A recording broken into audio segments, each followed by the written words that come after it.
જૂનાગઢની કેશોદ નગરપાલિકાની ચૂંટણી પહેલા જ ભાજપમાં આંતરિક રાજકારણમાં મોટો ભડકો જોવા મળ્યો। મેન્ડેટના મુદ્દે ગંભીર વિવાદ સર્જાતા કેશોદ શહેર ભાજપની 3 મહિલા હોદ્દેદારોએ જિલ્લા ભાજપ પ્રમુખ ચંદુ મકવાણા સામે આક્ષેપોનો મારો ચલાવ્યો। આરોપ છે કે આ મહિલાઓને ચૂંટણી માટે મેન્ડેટ મળ્યો ન હોવા છતાં પ્રદેશ કક્ષાએ તેમના નામ મેન્ડેટ ધારકો તરીકે મોકલી દેવાયા હતા અને હવે પક્ષ દ્વારા તેમની પાસેથી જ બળજબરીપૂર્વક રાજીનામા માંગવામાં આવી રહ્યા છે। સ્થાનિક સ્તરે ટિકિટ વહેંચણીમાં થયેલા આ છબરડા અને અન્યાયને લીધે મહિલા કાર્યકરોમાં ભારે રોષ છે, જેના કારણે મતદાન પૂર્વે જ કેશોદ ભાજપનું સંગઠન વિખેરાઈ રહ્યું હોય તેવા દ્રશ્યો સર્જાયા। जिला प्रमुख द्वारा अमरा राजीनामा मांगवामां आव्या। काले फोन आव्या के राजीनामा तमे शैक्षिक राजीनामा आपो, पण अमे एने राजीनामानी ना पाडी दीधी। शैक्षिक राजीनामा अमे केम आपीए? पछी अमने आ जाणवा मळ्युं के आमां उपर सबळडो थयो छे। प्रदेशमांथी अमारा मेंटेन आव्या छे अने અહીંથી अमारा નથી નીકળ્યા, तो जिल्लामांथी शुं थयुं? तो आ जिल्लावाळा शुं खोटું કરે છે? प्रदेशमांथी तो अमारा नाम आवी गया छे, तो जिल्लावाळाए शुं कर्युं? पैसा माटे थयुं होय ने, बीजा केना माटे थया? अमारा नाम प्रदेशमांथी आवी गया तो અહીં केम अटकी गया? अमारा नाम અમે 22 વર્ષથી આ કામ કરીએ છીએ, મારું નામ ત્યાંથી આવી ગયું હોય તો આમાં અટકી કેમ જાય? કઈ રીતે? પાર્ટી વિરુદ્ધ કંઈ કામ કર્યું હોય તો મને કયો। એમણે એવું કીધું કે તમારે 1% ભૂલ નથી, તમે સાચા છો, તો પછી શું કામ રાજીનામું દેવડાવ્યું મારી પાસે? શું કામ સાઇન કરાવડાવે છે? એમાં પ્રદેશમાંથી તો નામ છે, પણ અહીંયા સ્થાનિકમાં મને ટિકિટ આપવામાં નથી આવી, કારણ કે ચંદુભાઈ મકવાણાનું આમાં સાઇન કરેલી છે। મેં ફોર્મ ભર્યું હતું અને ટિકિટ મંજૂર આવી જતી, પણ અમારું ઉપરથી તો નામ હતું જ અમારું આમાં કે તમારે ટિકિટ આવી જ ગઈ છે, પણ અહીંયા જિલ્લામાં આવીને અમારી ટિકિટનું કેન્સલ થયું, એટલે એમાં અમને મળી નહીં અને બીજાને આપી દીધી અને રૂપિયા ભરી અને બધાએ ટિકિટ લીધી છે, જેના ક્યાંય આવ્યા નહોતા અને આવીને અને રૂપિયા ભરીને બધાએ ટિકિટ લઈ લીધી। શહેર પ્રમુખ હતી, ઉપપ્રમુખ હતી અને હવે શહેર પ્રમુખ છું। આ અન્યાય થયો, એમ અન્યાય થયો અમારે। આ 3 બહેનો હારે જ અન્યાય કર્યો અમારે, એમ। જૂનાગઢ ચૂંટણી પ્રચારનો આજે અંતિમ દિવસ છે। ભાજપ દ્વારા કેશોદમાં વિકાસ સંકલ્પ પદયાત્રા યોજી નગરપાલિકાના તમામ ઉમેદવારો પદયાત્રામાં જોડાયા। જિલ્લા ભાજપ પ્રમુખે નગરપાલિકામાં જીતનો વિશ્વાસ વ્યક્ત કર્યો। વિકાસના કાર્યો માટે તમામ હોદ્દેદારોએ શપથ લીધા। પ્રચાર સમય પૂર્ણ થયા બાદ ખાટલા બેઠક યોજાઈ। ગ્રુપ મીટિંગોનું પણ આયોજન છે। ભાજપના નેતાઓ અને કાર્યકરો ઉપસ્થિત રહ્યા। કાર્યકર્તાઓ ઉપસ્થિત રહ્યા। લોકોનો પ્રેમ અને ઉમળકો બતાવે છે કે ભારતીય જનતા પાર્ટીની કેશોદની નગરપાલિકા ખૂબ સારી લીડથી અમે જીતી રહ્યા છે। સાથે સાથે આજે અમે કેશોદ નગરપાલિકાના દરેક ઉમેદવાર પાસે આવનારા દિવસોમાં શપથ લેવડાવ્યા અને ભારતીય જનતા પાર્ટીની પંચનિષ્ઠા મુજબ કામ કરવાના તેઓને શપથ લેવડાવ્યા। વાવથરાથી સમાચાર। ચૂંટણી પ્રચારના અંતિમ તબક્કામાં કોંગ્રેસમાં ગાબડું પડ્યું છે। મોરથલમાં 40થી વધુ કોંગ્રેસીઓએ કેસરીયો ખેસ ધારણ કર્યો। પૂર્વ ડેલિગેટ સહિત આગેવાનોએ કોંગ્રેસનો હાથ છોડ્યો। જિલ્લાના ભાજપ પ્રમુખ નરેશભાઈ ઠાકોરે તમામનું સ્વાગત કર્યું।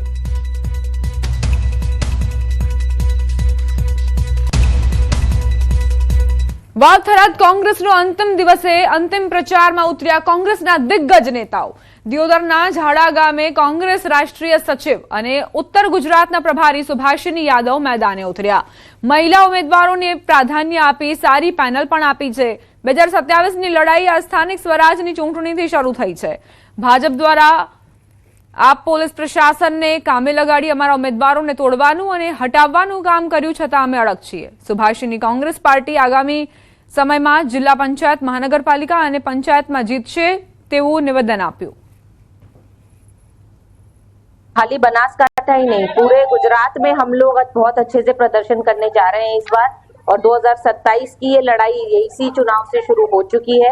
बीजेपी ने बहुत प्रयास किए पुलिस प्रशासन और हमारे उम्मीदवारों को हिलाने की, हटाने की, लेकिन हमारे उम्मीदवार डटे रहे। થરાદના મોરથલમાં સ્થાનિક સ્વરાજની ચૂંટણીમાં ખુદ અધ્યક્ષ મેદાને। મોરથલ ખાતે વિધાનસભા અધ્યક્ષ શંકરભાઈ ચૌધરી અંતિમ ઘડીએ પ્રચારમાં ઉતર્યા। જિલ્લા પ્રમુખ નરેશ ઠાકોર સહિત ભાજપના આગેવાનોનો અંતિમ ઘડીનો પ્રચાર। સ્થાનિક સ્વરાજની ચૂંટણીમાં થરાદના ધારાસભ્ય શંકરભાઈ ચૌધરી મેદાને ઉતરતા કાર્યકર્તાઓમાં ઉત્સાહ વ્યાપ્યો। મોટી સંખ્યામાં મોરથલમાં આગેવાનો અને લોકો સભામાં ઉમટ્યા। મહેસાણા શહેરમાં સ્થાનિક સ્વરાજની ચૂંટણીને લઈ રાજકીય ગરમાવો આવ્યો છે। આજે પ્રચારનો અંતિમ દિવસ હોવાથી તમામ રાજકીય પક્ષોએ મતદારો સુધી પહોંચવા માટે પ્રયત્નો કર્યા છે. ભાજપ દ્વારા મહેસાણા મનપાના તમામ ઉમેદવારો માટે વિજય સંકલ્પ મહારેલીનું આયોજન કરાયું છે.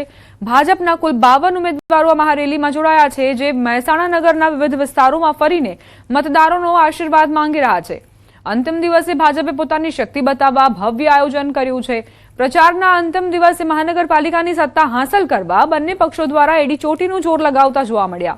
મતદારોને આકર્ષવા માટે બંને પક્ષોએ રેલીઓ, જાહેર સભાઓ અને ડોર ટુ ડોર પ્રચારનો સહારો લીધો.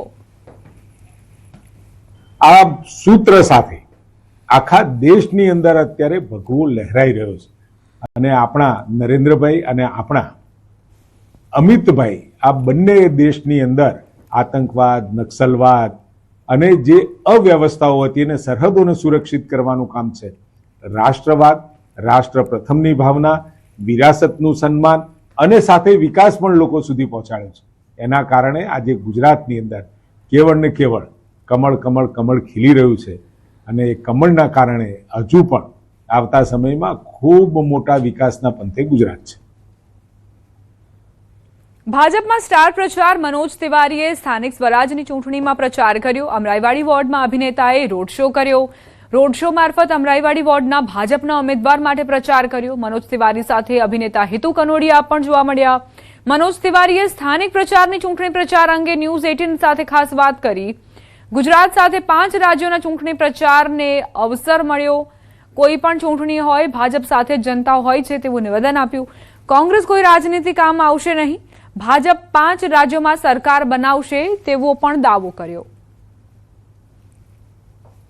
लोकल बॉडी का इलेक्शन है, सांसद और अभिनेता मनोज तिवारी प्रचार करते हुए दिख रहे हैं, उनसे बात करेंगे. मनोज जी, आमतौर पर ऐसा हुआ है, हमने देखा है कि जब विधानसभा का इलेक्शन होता है आप प्रचार करने आते हैं, इस बार लोकल बॉडी में भी आए. देखो, चुनाव कोई भी छोटा नहीं होता है. हमें लोगों से प्रार्थना करने का अधिकार है. हालांकि मैं पश्चिम बंगाल का स्टार प्रचारक हूँ, लेकिन ये सब लोगों में पार्टी ने एक बार कहा कि एक दिन हो के आओ, तो हम आके यहाँ पे सबसे प्रार्थना कर रहे हैं कि कांग्रेस जैसी आतंकवाद समर्थक पार्टियां, आम आदमी पार्टी जैसी भ्रष्टाचारी पार्टियां ये कहीं बरगला न सके, भ्रमित न कर सकें, इसके लिए हम लोगों को सावधान करते हैं.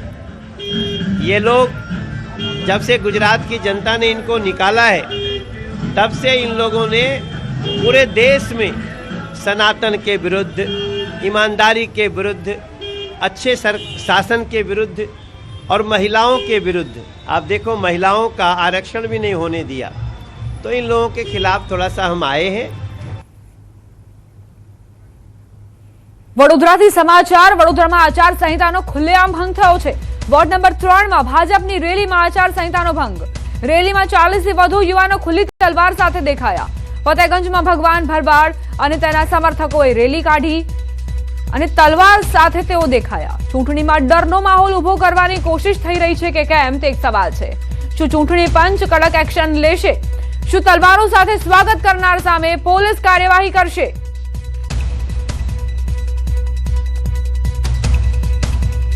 ભર બજારમાં તલવારો કાઢીને પ્રચારની આ યોગ્ય રીત છે? ચૂંટણી પ્રચારમાં કઈ રીતે ભાન ભૂલાયો છે તે આપ જુઓ. ભાજપની રેલીમાં તલવારો સાથે આ યુવાનો આવ્યા અને કઈ રીતે ઉમેદવારોનો પ્રચાર કરતા જોવા મળ્યા તેના દ્રશ્યો જુઓ. ચૂંટણી પ્રચારના અંતિમ દિવસે ડાંગ જિલ્લામાં ઉમેદવારોનો પ્રચંડ પ્રચાર જોવા મળ્યો. ડાંગ જિલ્લા પંચાયતની મહત્વની સાકર પાતાળ બેઠક પર દક્ષિણ ગુજરાતમાં સૌની નજર છે. જિલ્લાની આ સાકર પાતળ બેઠક જે કોંગ્રેસ તરફથી પૂર્વ ધારાસભ્ય મંગળ ગાવિત પોતાનું અસ્તિત્વ બચાવવા માટે મેદાને છે, તો ભાજપ તરફથી મંગલેશ ભોંય પાર્ટીની સાખ બચાવવા માટે એડી ચોટીનું જોર લગાવી રહ્યા છે. ભાજપના ઉમેદવાર વિકાસના નામે લોકો પાસે મત માંગી રહ્યા છે. અંતરિયાળ ગામોમાં ભાજપની રેલી યોજાઈ.